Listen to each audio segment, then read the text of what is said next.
we're here again at the 2014 National Fieldays, and with me is Tim Mackle. Tim's the CEO of DairyNZ. Welcome along, Tim. Thanks, Tony. Good to be here. Whereabouts are you based, Tim? Live here in Hamilton, but with the role, we're across the country, so generally I'm anywhere in the country, pretty much. Yeah. But our head office is here in Hamilton. Yeah. And a farm boy from way back? I am. Yeah, grew up on a dairy farm, which we still own in Kaikoura. So not a big dairy area, but a very good one nonetheless. Yeah, definitely. Yeah. Now with the dairy levy, the vote has just been passed. Great thing for you guys. Can you talk a bit about that? Yeah, it's been a fantastic process to go through. First and foremost, because of the engagement with farmers, and that's always a really good process to go through, and the feedback that you get from farmers. Secondly, as a team thing to do as DairyNZ, the staff got right in behind it. We had everyone in the organisation engaging with farmers in some shape or form, generally through phone calls, but often face to face. And to have people that aren't normally engaging in their role with farmers to actually talk to farmers about their issues and what they thought of DairyNZ and the work we're doing was a really good experience for them. So that's been tremendous. And then finally, the result that we got, we're absolutely wrapped with that.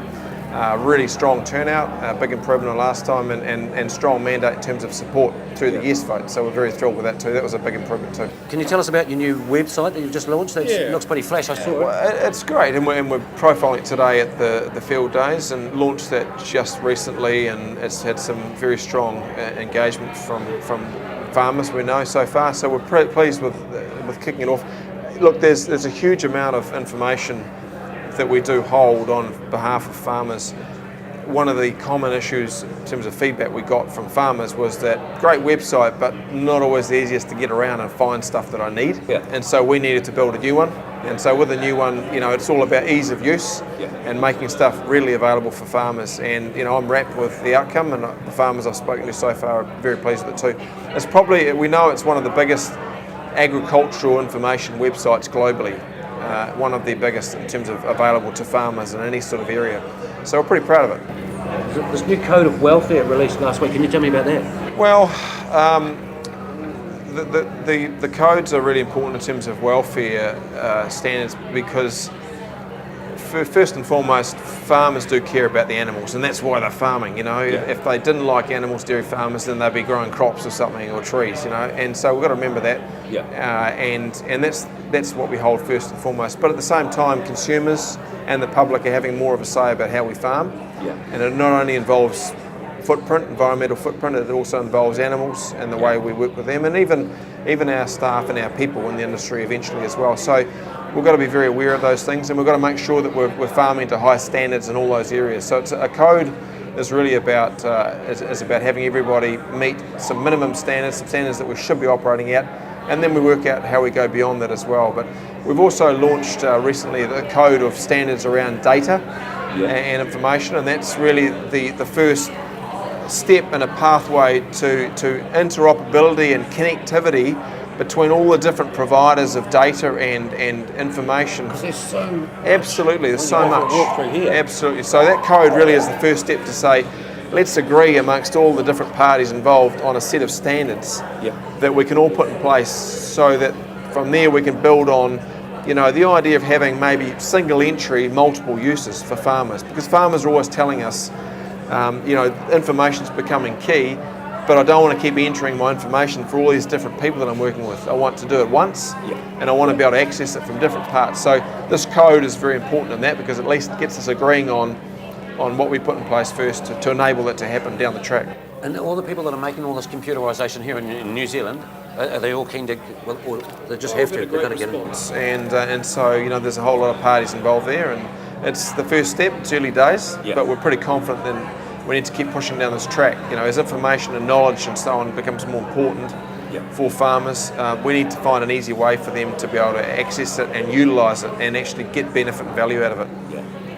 Looking back on this levy process, we look back to what was happening at the start of the first levy, rather 6 years prior, and effluent was becoming an issue, and we had a lot of heat around that issue, and the industry collectively got together and actually have had a big concerted effort, and then spent millions and millions of dollars on initiatives to at least get standards in there, get providers for farmers on the same page, so that we had an effluent code of practice and all those things. We've got certification schemes in there, so we've lifted our game, and most importantly, farmers have spent hundreds and hundreds of millions on new systems since then. So I think at the end of the day, it's evidence on the ground that the media are picking up on now, and I think that's been a good story, but we can't take our foot off the pedal on managing effluent. It's just that now the big issue we're dealing with is around nutrient. Yeah. It's the big topic. That's the big elephant in the room, Yeah. And just getting around the country, how are the dairy farmers feeling about it, the way things are going, in your opinion, from the guys you talk to every day? Yeah, I think pretty positive. Again, the levy engagement was very good from that perspective. I picked up a huge amount of feedback. Looking forward, they want to keep focusing on generating healthy profits and being competitive, and that's absolutely key. And so that sort of competitive side of farming is very evident in their mindsets, and so growing more feed on the farm, homegrown feed, and getting more out of pasture is very important. At the same time, they're aware of, and more in some areas than others, of this farming with limits and the processes that regional councils are going through.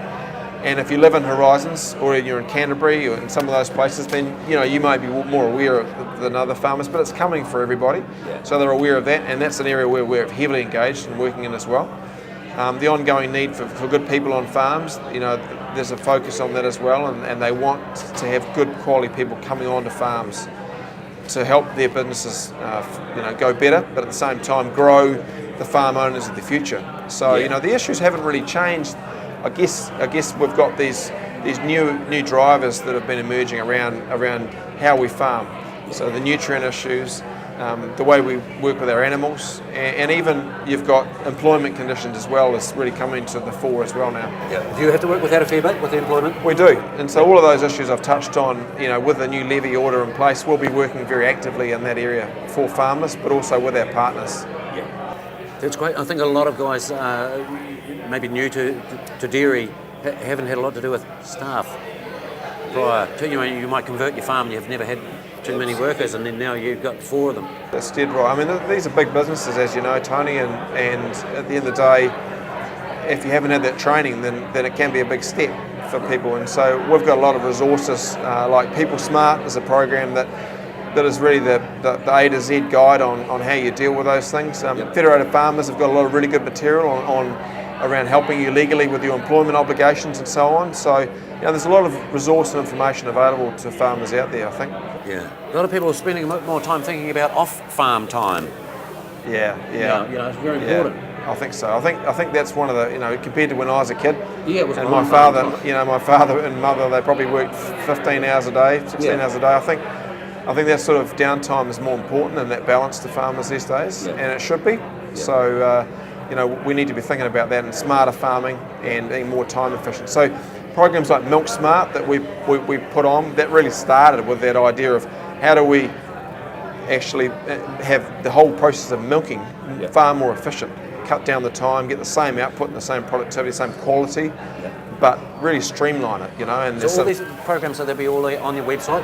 They are, very much so, very much so. All there on the website. Yep. Well, that's great. Thank you very much, Tim. Cheers, Tony. An absolute pleasure. Thanks very much. Good luck with that farm at Kaikoura. Thanks, Tony.